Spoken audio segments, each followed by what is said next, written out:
The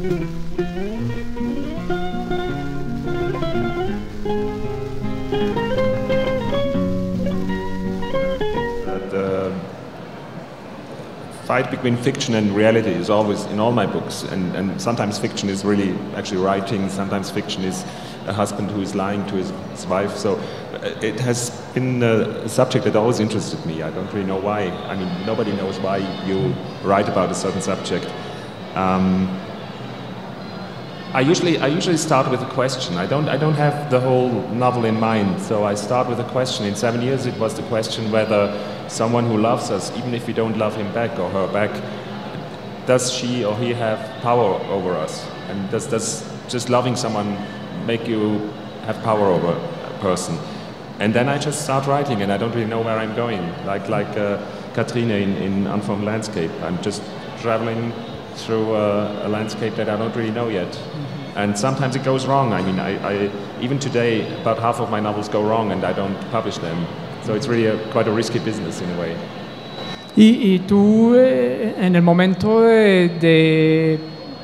quería preguntarte también sobre, en este proceso de creación, ¿tienes la sensación de la escritura? Es decir, cuando tú estás escribiendo, ¿sientes que estás escribiendo realmente ficción o es esa combinación entre la improvisación y el tener un plan anterior? Sí, porque a mí una de las cosas que me parece más interesantes al conversar con escritores es precisamente esa que pueden decir sobre el sentido de la creación, sobre la experiencia de la creación. Por ejemplo, estas novelas, otro de los puntos que para mí son también claves y que identifican el poder de la obra de Peter Stam, está en esos detalles un poco inesperados que trae la lectura de Peter Stam. Es decir, a lo que voy yo también es que yo como lector de Peter Stam tengo una experiencia sobre la lectura, entonces quería preguntarte si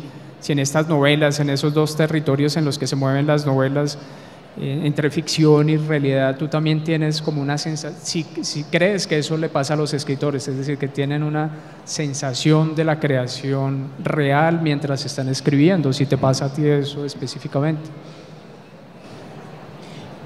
I mean, I think there are as many ways of writing as there are writers, so it's the main thing of becoming a writer is finding out how you can work and find your ways of writing. To me, I'm not building sentences. I mean, there are great authors who you really feel they are building their texts like houses. To me, it's more like watching an internal movie in a way. Mm-hmm. And so I imagine a scene and then I just watch my characters and watch what they do. And sometimes they actually, as you said, they do things that are even to me unexpected. There is one case in 7 Years when he makes love to a woman and then he pays her money for doing that. And I was really shocked when he did that. So in a way, when a text goes well, they do what I don't expect. If I have to actually build the thing, it usually doesn't work out well. Mm-hmm. So the whole thing of writing is to get in a state where characters do things, and that's not so easy sometimes. Mm-hmm. Mm-hmm. There is of course also some technique in it. I mean, I did learn by reading texts how to build a sentence in a way, so it's not completely unconscious, but it's both, I guess. It's a mixture of both. And once I finish the text, I reread it 20, 30 times to really work on the language. But the first draft is usually quite unconscious in a way, yeah. Bueno, y yo creo que para los que lean y hayan leído a Peter Stam, pues obviamente es evidente ese trabajo con el lenguaje, y repito pues que afortunadamente las traducciones que tenemos nos permiten acercarnos a ese tema. Bueno, tú has hablado de los personajes, es decir, que los personajes de alguna manera tienen, y que es una experiencia también misteriosa y muy placentera, digamos, de la escritura, es que los personajes de alguna manera se imponen al autor, es decir, que los personajes adquieren cierta autonomía a medida que las historias van avanzando. Yo te quería preguntar que así como yo identifico unos territorios como unas atmósferas que se sostienen a lo largo de toda tu obra narrativa, que ya es una obra pues, y vale la pena aprovechar el momento. Peter Stamm pues, es evidentemente uno de los escritores no solo europeos, sino internacionales más reconocidos en este momento, con diferentes premios y candidato a premios muy importantes. Te quería preguntar sobre, es decir, el estilo es evidente que se mantiene, pero quería preguntarte, y tú has hablado sobre tus personajes, quería hablar sobre tus personajes, es decir, tus personajes siempre están como enfrentados a límites que no son, no diría que son límites trágicos necesariamente. Yo creo que hay un elemento que a mí me gusta mucho de tu obra, y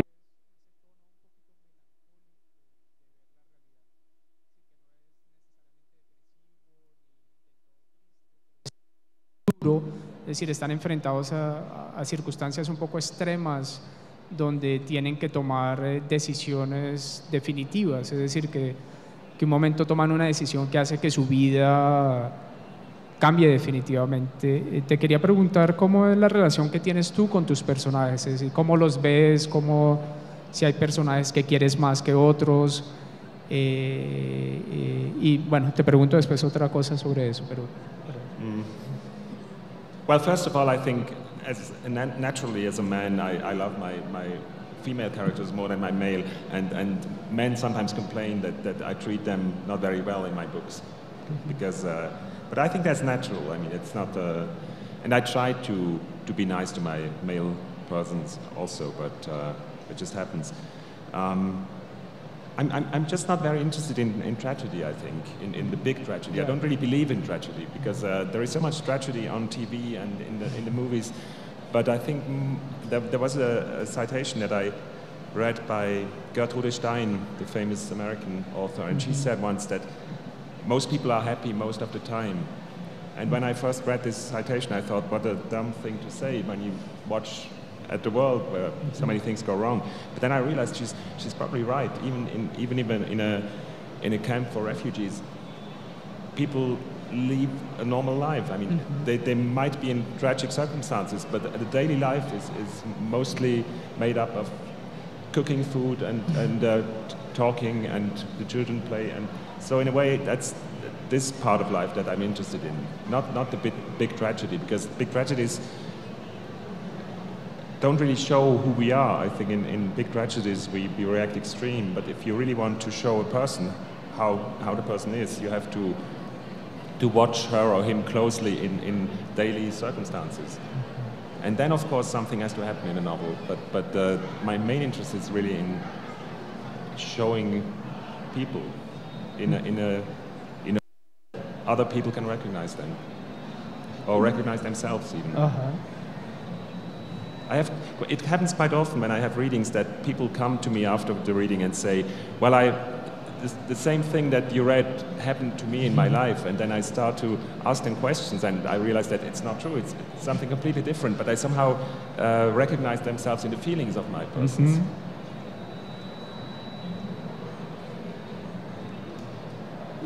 Yo creo que, pues, que también es el resultado de las...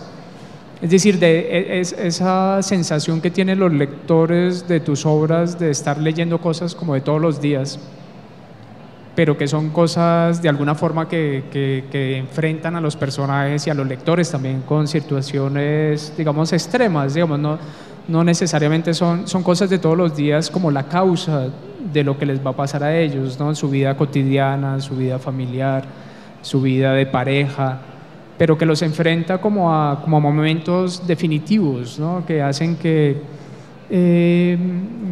pienso que también es en el momento de tomar las decisiones mientras está escribiendo. Es decir, que cuando uno está escribiendo, pues tiene diferentes salidas y parecería ser que un buen escritor o un escritor cuyas historias se quedan en la memoria de los lectores es el escritor que escoge como el camino más eficaz de todos, ¿no?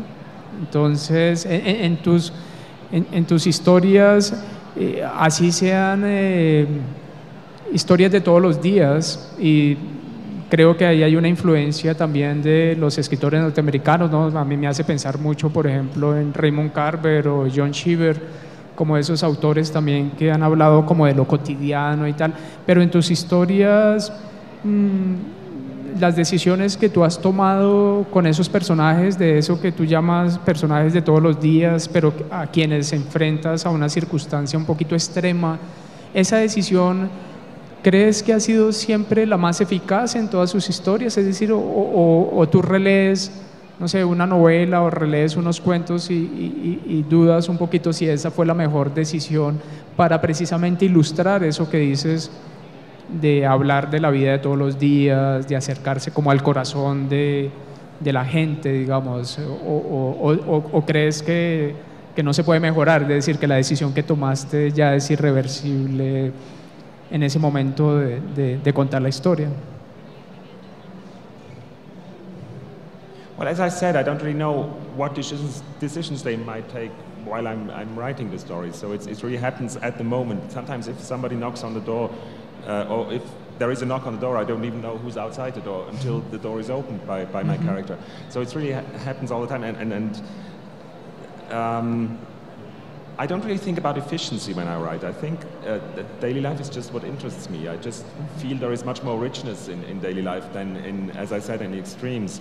And I'm in the happy position that I lived in a world most of my life where there were no big dramas. I mean, Switzerland is a very rich and very stable country, and of course if I were a Colombian author I would probably write about other things. But even here I love the work of Thomas Gonzalez, that we also a friend of yours, I think, and he's in a way writing about basic human things. He's not writing about the drug war or things. That's probably more like things for journalists.